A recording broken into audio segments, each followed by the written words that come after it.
Chapter number 2 सुरेख सहसंबंधનો અભ્યાસ કરીશું।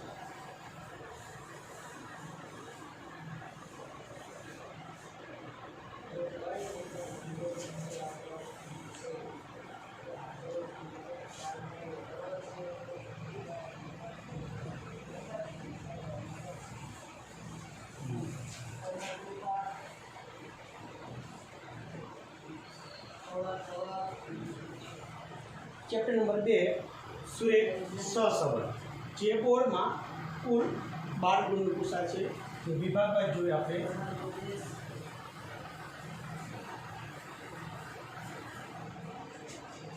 विभाग ए एट विकल्पों एक विकल्प पूछा है। विभाग बी 1 गुण प्रश्न, विभाग सी 2 गुण प्रश्न, विभाग डी 3 गुण प्रश्न, विभाग ई 4 गुण प्रश्न आ चैप्टर में पूछा है नहीं, और विभाग एफ 5 गुण एम कुल आ चैप्टर में 12 गुण बोर्ड में पूछवामां आवे छे। हवे आपणे सुरेख सहसंबंधनो अभ्यास करता पहला धोरण 11 में एक चलीय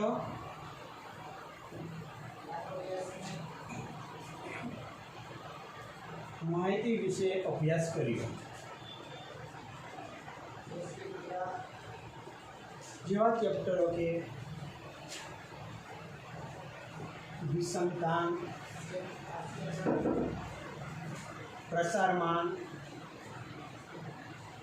मध्यवर्ती स्थितिना माप आ चैप्टरों में आपणे फक्त एक ज चलनी माहितीनो उपयोग करता था।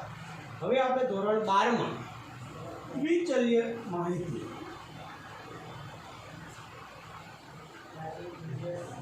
माहितीनो अभ्यास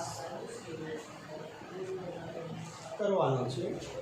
आमां आपणे एवो जोईए धोरण 11 में तमे विद्यार्थीए कोई परीक्षा में गुण मेळव्या हो, आप एक ज चलो तो गुण एवं कोई व्यक्ति की आवक हो, खर्चा हो, तो एने आपणे एक चलीय माहिती कहेवाय। ज्यारे आपणे सुरेख सहसंबंध में द्विचल એટલે કે 2 ચલની માહિતીનો અભ્યાસ કરવાનો છે। દાખલા તરીકે ઉદાહરણ જોઈએ, आवक અને खर्च। कोई व्यक्ति ने आपणे आवक जोई तो एक चल आपणे थी आवक અને બીજું ચલ થયું આપણું खर्च। કેવી રીતે પતિની ઉંમર અને પત્નીની ઉંમર, આ બે ચલ થયા। એક પતિની ઉંમર થાય, બીજું થયું પત્ની।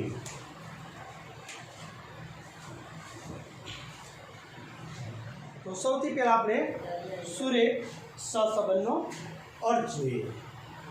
तो द्विचल माहिती माटे आपણા चैप्टरનો उपयोग है। घणी परिस्थितिमां 2 चलोनी किंमतमां एक साथे फेरफार जोवा मळे छे। 2 चलोनी किंमतमां एक साथे थता फेरफारो मुख्यत्वे 2 बाबत होई शके। तो 2 बाबत कई कई ते आपणे जोई लईए।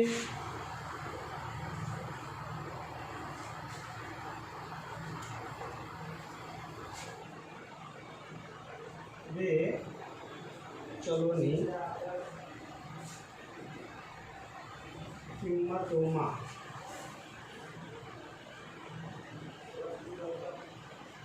एक साथे तथा फेरफारों मुख्यत्वे 2 प्रकारे थाय छे। तो आज फेरफारों थाय छे एना 2 प्रकार छे। पहलो प्रकार से 2 चल वच्चे कार्य कारणनो संबंध।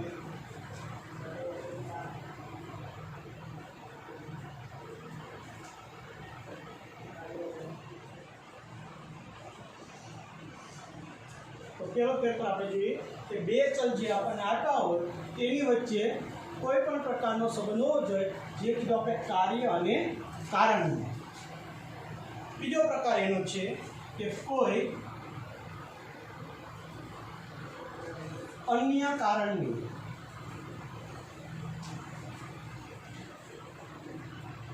અસરને લીધે બંને ચલોની કિંમતમાં ફેરફાર થતા. તો વિદ્યાર્થી મિત્રો, તો સૌથી પહેલાં આપણે જોઈએ કે બે ચલ વચ્ચે કાર્યકારણનો સંબંધ. તો આમાં આપણી પાસે બે ચલ છે, એમાં એક કાર્ય હશે અને બીજું કારણ હશે. તો ઉદાહરણ જોઈએ. દાખલા તરીકે વરસાદ અને પાકની ઉપર. તો આ ઉદાહરણ છે આપણી પાસે. એક ચલ છે વરસાદ અને બીજો ચલ છે આપણે પાકની ઉપર. તો આમાં એક કારણ હશે અને બીજું હશે કાર્ય. તો જે આપણે સ્વતંત્ર ચલ હોય એને આપણે કારણ કહીશું અને બીજું આધારિત હોય એને કાર્ય કહીશું. દાખલા તરીકે આ ઉદાહરણ જોઈએ તો જો વરસાદ વધારે પડશે તો પાકની ઉપજ વધારે થશે અને જો વરસાદ ઓછો પડશે તો પાકની ઉપજ ઓછી થશે. એટલે કે જે વરસાદ રહ્યો એ આપણું કારણ ચલ છે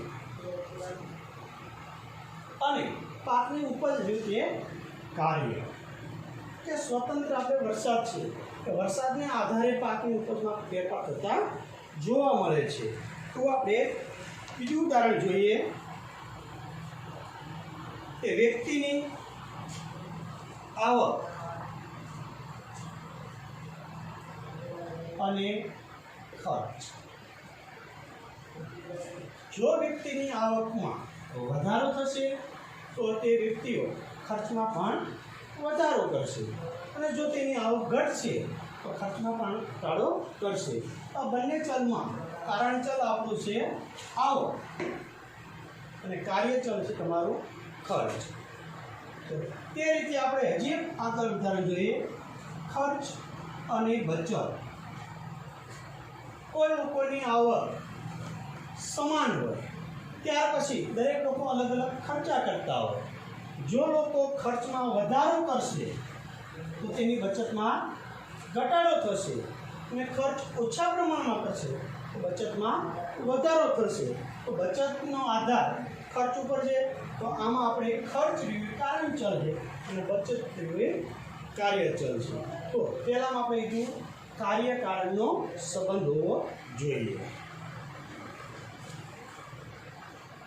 ત્યાર પછી બીજું ઉદાહરણ છે કે રેનકોટનું વેચાણ અને વરસાદ માટેના પગરખાના વેચાણના ઉદાહરણમાં બંને ચલોની કિંમતો ચોમાસામાં વધે છે.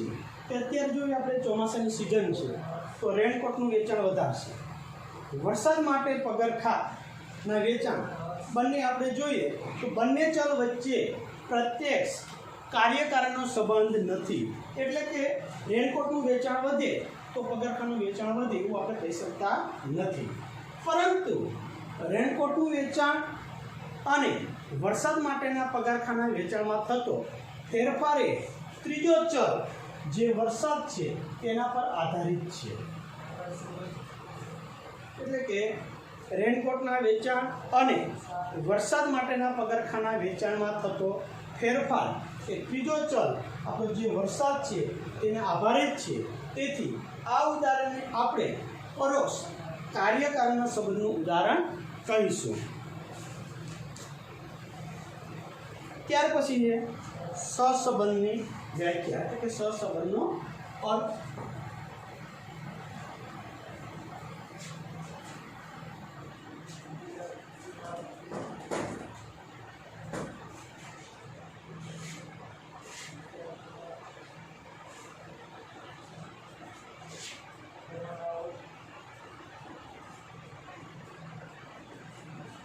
તો સૌ પ્રથમ આપણે સહસંબંધ જોઈએ. આ ચેપ્ટરમાં સહસંબંધ અને સહસંબંધાંક આ બંને વ્યાખ્યાઓ વારંવાર 1 માર્ક્સમાં પૂછાશે. तो આપણે ફર્સ્ટ જોઈએ કે સહસંબંધ એટલે શું અને સહસંબંધાંક એટલે શું। તો સૌથી પહેલા આપણે સહસંબંધની વ્યાખ્યા જોઈએ કે જો બે ચલોની કિંમતોમાં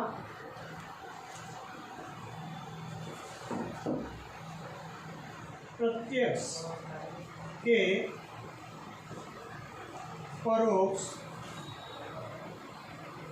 कार्य कारण प्रत्यक्ष के परोक्ष कार्य कारण ने लीधे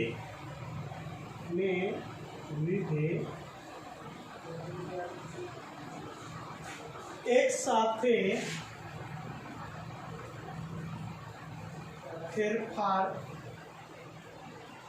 થતા હોય તો તે બે ચલ વચ્ચે સહસંબંધ છે તેમ કહેવાય। તો વ્યાખ્યામાં આપણે કીધું કે કોઈ પણ બે ચલો હોવા જોઈએ। જે બે ચલો આપણને આપ્યા બે ચલોમાં પ્રત્યક્ષ अथवा तो परोक्ष एमां पण कार्यकारणनो संबंध होवो जोईए। एक चल ने आधारे बीजा चल में कोई फेरफार थतो होय आपणे कार्यकारण कहीशुं। तो कार्यकारण ने लीधे एक साथे फेरफार थता होय तो ते बे चल वच्चे सहसंबंध छे एम कहेवामां आवे छे। तो आ आपणी सहसंबंधनी व्याख्या। આવી જ એક બીજી વ્યાખ્યા છે સુરેખ સહસંબંધ।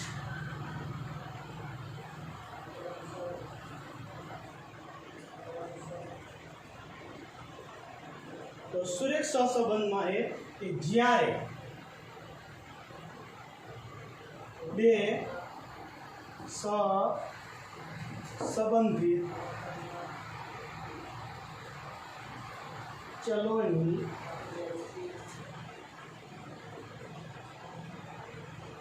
जोड़युक्त किंमतों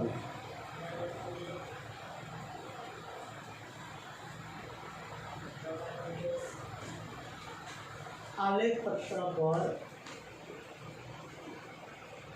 दर्शावीए અને તે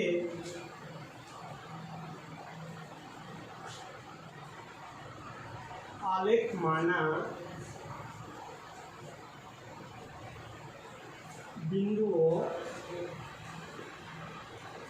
एक सुरेखा पर रहेला होय अथवा खूब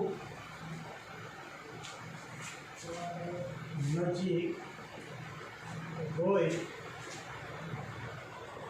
त्यारे एवा संबंधने सुरेख सहसंबंध कहे छे। तो अत्यारे आपणे पहली व्याख्या जोई सहसंबंध। तो सहसंबंध एवुं कीधुं हतुं के कोईपण बे चलोनी किंमतोमां प्रत्यक्ष के परोक्ष कार्यकारणना संबंधने लीधे एक साथे फेरफार थतो होय तो ते बे चल वच्चे सहसंबंध छे तेम कहेवाय। જ્યારે બીજી વ્યાખ્યા હતી સુરેખ સહસંબંધ। એટલે આપણે પરીક્ષામાં જ્યારે વ્યાખ્યાઓ પૂછાય ત્યારે ખાસ ધ્યાન રાખવાનું। પહેલી વ્યાખ્યા હતી સહસંબંધ છે, બીજી છે સુરેખ સહસંબંધ। તો સુરેખ સહસંબંધમાં આલેખ પત્રો પર જોવાનું। તો કે જ્યારે બે સહસંબંધિત ચલોની જોડયુક્ત કિંમતો आलेख पत्र पर दर्शावीए અને તે આલેખમાંના બિંદુઓ એક જ સુરેખા પર રહેલા હોય અથવા ખૂબ જ નજીક હોય ત્યારે તેવા સંબંધને સુરેખ સહસંબંધ કહે છે। દાખલા તરીકે આપણી પાસે બે ચલ x ચલ અને y। તો નીચેની ધરીને આપણે x કહીશું અને ઊભી ધરીને y करिए। હવે આની ઉપર આપણે બિંદુનું આલેખન કરીએ તો સ્કેલ માપ આપણે અનુકૂળ લઈ લઈશું 1 2 3 4 आ बाजू के 10 15 20 असमन होय ते आलेख आपीशुं। हवे आ रीतो आपणे आलेख मळ्यो। तो आ आलेख जोईए तो आ बधा बिंदु बिंदु ए बिंदु बी અને बिंदु सी आ ત્રણે આપણે કીધું કે જોડયુક્ત કિંમતો આલેખ પત્ર પર દર્શાવીએ અને તે આલેખમાંના બિંદુઓ એક જ સુરેખા પર અથવા ખૂબ જ નજીક હોય તો જોઈએ આ બે બિંદુઓ સુરેખા પર છે, એક બિંદુ એની નજીક છે, તો આ જે રહ્યો એને કહેવાય આપણે સુરેખ સહસંબંધ।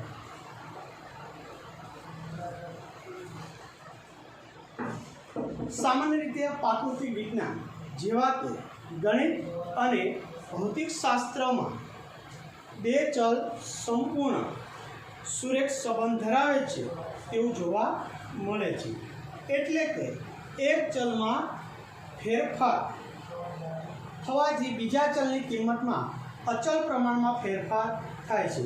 दाखला तरीके उदाहरण जोईए तो पहेलुं उदाहरण छे वर्तुळनी त्रिज्या અને પરિઘ। તો સૌપ્રથમ આપણે ધોરણ 10 માં જોઈ ગયા તો વર્તુળની ત્રિજ્યા, તો વર્તુળની ત્રિજ્યાને આપણે r કહીશું અને વર્તુળનો પરિઘ, તો પરિઘનું સૂત્ર છે 2πr। જેમ વર્તુળની ત્રિજ્યા આપણે વધારતા જઈએ તેમ પરિઘ પણ મોટો થતો જશે। दाखला तरीके आर की किंमत आपणे 1 लईए, नहीं लखूँ 1 अथवा 2 अथवा 3 अथवा 4 लो तो आ सूत्र में आपणे मूकीए ज्यारे आर की किंमत आपणे 1 लईए तो आर की किंमत તમે 1 मूको तो परिध आपणे मळशे 2π। आर की किंमत તમે 2 मूको એટલે કે અહીંયા 2 मूको तो 2 दू 4 तो परिध मळशे आपणे 4π।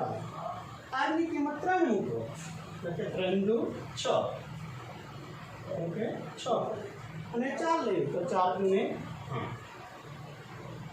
तो यहाँ આપણે જોઈએ તો વર્તુળની ત્રિજ્યા જે મોટી થતી જાય છે તેમ એનું પરિઘનું માપ પણ મોટું થતું જાય છે।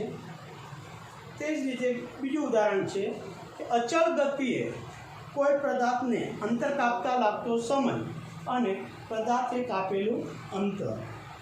તો એક ઉદાહરણ જોઈએ કે સમય આપણને આપ્યો કલાકમાં तो समय तमारी पासे 2 कलाक 3 कलाक 6 कलाक અને 10 कलाक अंतर आप्युं।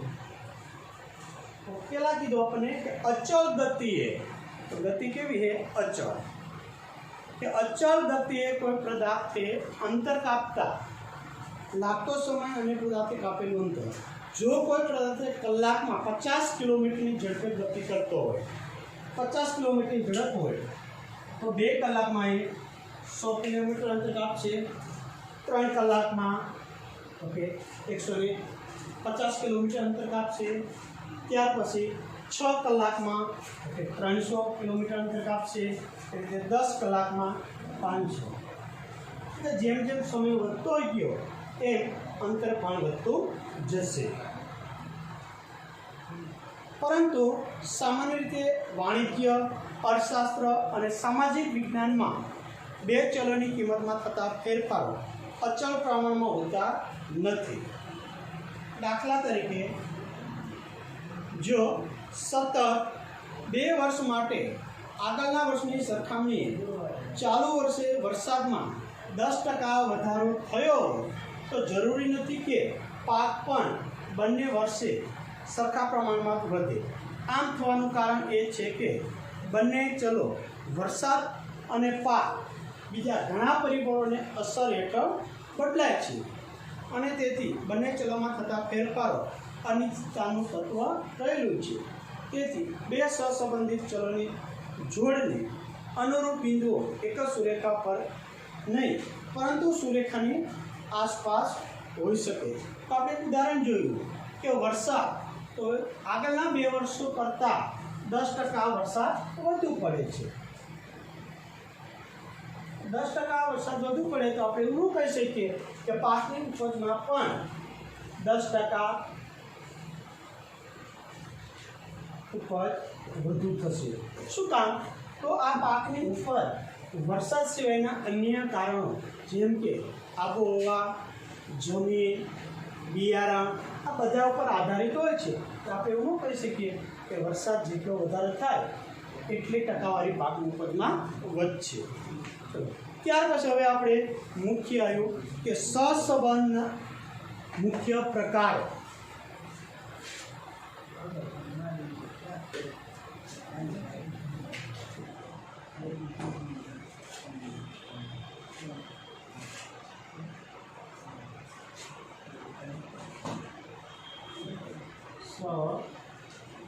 સહસંબંધના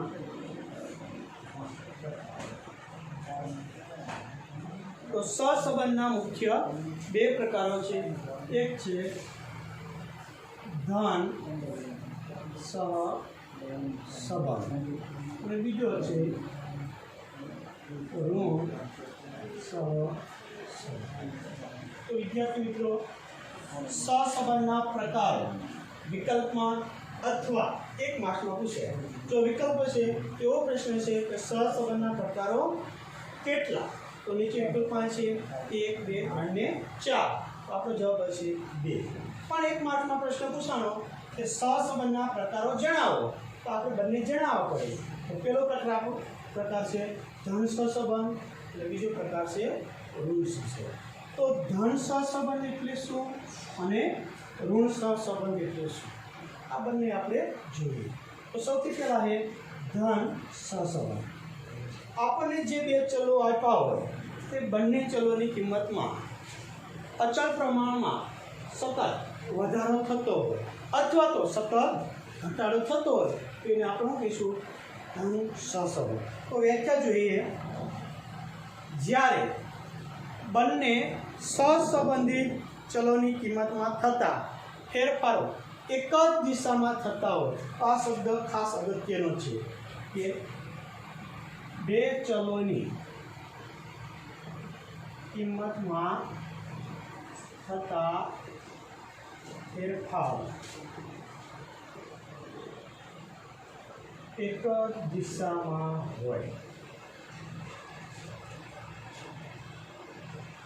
જ્યારે બે સહસંબંધી ચલોની કિંમતમાં થતા ફેરફારો એક જ દિશામાં હોય ત્યારે તે બે ચલ વચ્ચે ધન સહસંબંધ કહેવાય। એક જ દિશામાં એટલે શું? તો આપણી પાસે જે બે ચલ હોય એમાંથી એક ચલમાં વધારો થાય તો બીજા ચલમાં પણ વધારો થવો જોઈએ, અથવા તો એક ચલની કિંમતમાં ઘટાડો થાય તો બીજા ચલની કિંમતમાં પણ ઘટાડો થવો જોઈએ।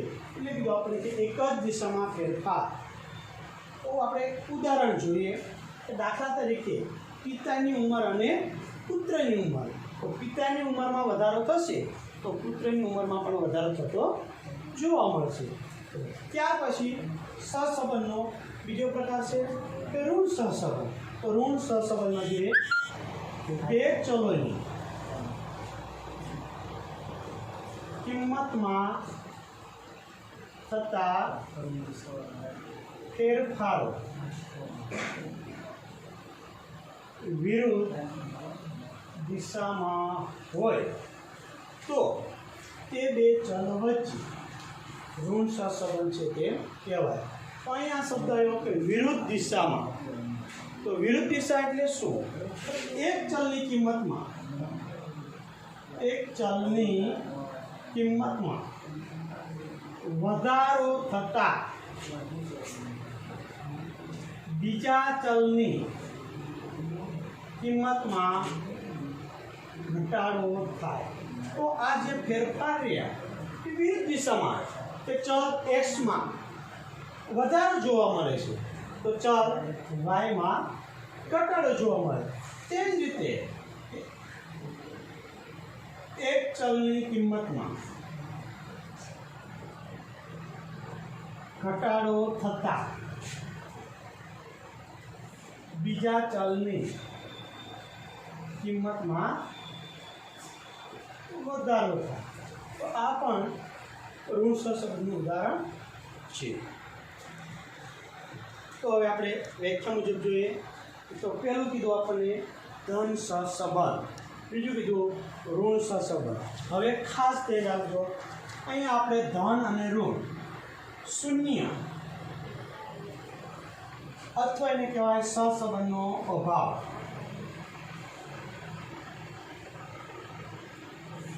આ કોઈ સહસંબંધનો પ્રકાર નથી. એટલે વિકલ્પો માટે ખાસ ધ્યાન રાખજો કે સહસંબંધના પ્રકારો. તો ઘણા વિદ્યાર્થી મિત્રો જોઈએ કે ધન આપ્યું, ઋણ આપ્યું, હવે બાકી રહ્યું શૂન્ય, એટલે કે સહસંબંધનો અભાવ. તો આ આપણા સહસંબંધના પ્રકાર નથી. સહસંબંધના મુખ્ય બે જ પ્રકાર છે, ધન સહસંબંધ અને ઋણ સહસંબંધ. તો ધન સહસંબંધના કેટલાક આપણે ઉદાહરણ જોઈએ. તો ધન સહસંબંધમાં કીધું કે બે ચલોની કિંમતમાં થતા ફેરફાર એક જ દિશામાં થતા હોય તો તે બે ચલો વચ્ચે ધન સહસંબંધ છે તેમ કહેવાય. દાખલા તરીકે આપણે ઉદાહરણ જોઈએ કે વસ્તુના ભાવ અને પુરવઠો. કોઈ પણ વસ્તુના ભાવ વધે તો બજારમાં તેનો પુરવઠો વધવાનો જ છે, એટલે કીધું એક જ દિશામાં ફેરફાર થાય છે. તે જ રીતે વ્યક્તિની આવક અને ખર્ચ. જો કોઈ વ્યક્તિની આવક વધશે તો ખર્ચમાં વધારો થશે, અને વ્યક્તિની આવક ઘટશે તો તે પોતાના ખર્ચમાં કાપ મૂકશે, એટલે કે ઘટાડો કરશે. તે જ રીતે બીજું ઉદાહરણ છે કે પતિની ઉંમર અને પત્નીની ઉંમર. પતિની ઉંમરમાં વધારો થાય તો સ્વાભાવિક રીતે પત્નીની ઉંમરમાં પણ વધારો થશે. ત્યાર પછી કોઈ માર્ગ પર વાહનોની સંખ્યા અને અકસ્માતોની સંખ્યા. જો રસ્તા પર વાહનોની સંખ્યામાં વધારો થાય તો અકસ્માતની સંખ્યામાં વધારો થતો જોવા મળે છે. તેવી રીતે કોઈ વસ્તુનું વેચાણ, એટલે કે આપણે વસ્તુનું વેચાણ કરીએ અને વેચાણ કરતાં તેમાંથી થતો નફો, એટલે વસ્તુનું વેચાણ અને તેમાંથી થતો નફો. જો વેચાણ આપણે વધારે થશે તો મળતો નફો પણ વધારે છે. તેવી રીતે એ વિસ્તારમાં વરસાદ અને પાકની ઉપજ. જો વરસાદ સારો હશે તો પાકની ઉપજ પણ સારા પ્રમાણમાં થશે. તો આ આપણા ઉદાહરણ હતા ધન સહસંબંધ. ત્યાર પછી સહસંબંધનો બીજો પ્રકાર હતો ઋણ સહસંબંધ. એમાં મેં તમને કીધું કે ફેરફારો કેવી દિશામાં થાય, તો કે વિરુદ્ધ દિશામાં. જ્યારે બંને સહસંબંધિત ચલોની કિંમતમાં થતા ફેરફારો એકબીજાની વિરુદ્ધ દિશામાં હોય તો તે બે ચલો વચ્ચે ઋણ સહસંબંધ છે એમ કહેવાય. એટલે આ બંને વ્યાખ્યામાં જોવાનું કે ધન સહસંબંધમાં એક જ દિશા શબ્દ અને ઋણ સહસંબંધમાં વિરુદ્ધ દિશામાં. તો ઋણ સહસંબંધના ઉદાહરણો કે વસ્તુના ભાવ અને માંગ. તો આપણે અર્થશાસ્ત્રમાં જોઈ ગયા કે જેમ વસ્તુઓના ભાવ વધે તેમ માંગમાં ઘટાડો થાય છે, અને વસ્તુની કિંમત ઘટે તો માંગમાં વધારો થાય. તો પેલું ઉદાહરણ તો આપણું કે વસ્તુના ભાવ અને માંગ. ત્યાર પછી બીજું ઉદાહરણ છે વ્યક્તિનું ખર્ચ અને બચત. જો વ્યક્તિ ખર્ચા વધુ કરશે તેની બચત ઓછી થશે, અને ખર્ચ ઓછો કરશે તો બચત વધશે. ત્યાર પછી શિયાળામાં દિવસનું લઘુત્તમ તાપમાન અને ગરમ કપડાનું વેચાણ. જો શિયાળામાં ઠંડીનું પ્રમાણ વધુ હશે તો કપડાનું વેચાણ પણ વધુ થશે. ત્યાર પછી સમુદ્રની સપાટીએથી કોઈ એક સ્થળેથી ઊંચાઈ અને તે સ્થળે હવામાં ઓક્સિજનનું પ્રમાણ. તો કે જેમ જેમ સમુદ્રની સપાટીથી આપણે ઉપર જતા જઈએ તેમ તેમ ઓક્સિજનનું પ્રમાણ ઘટતું જાય. તો આ હતા આપણા સહસંબંધના પ્રકાર.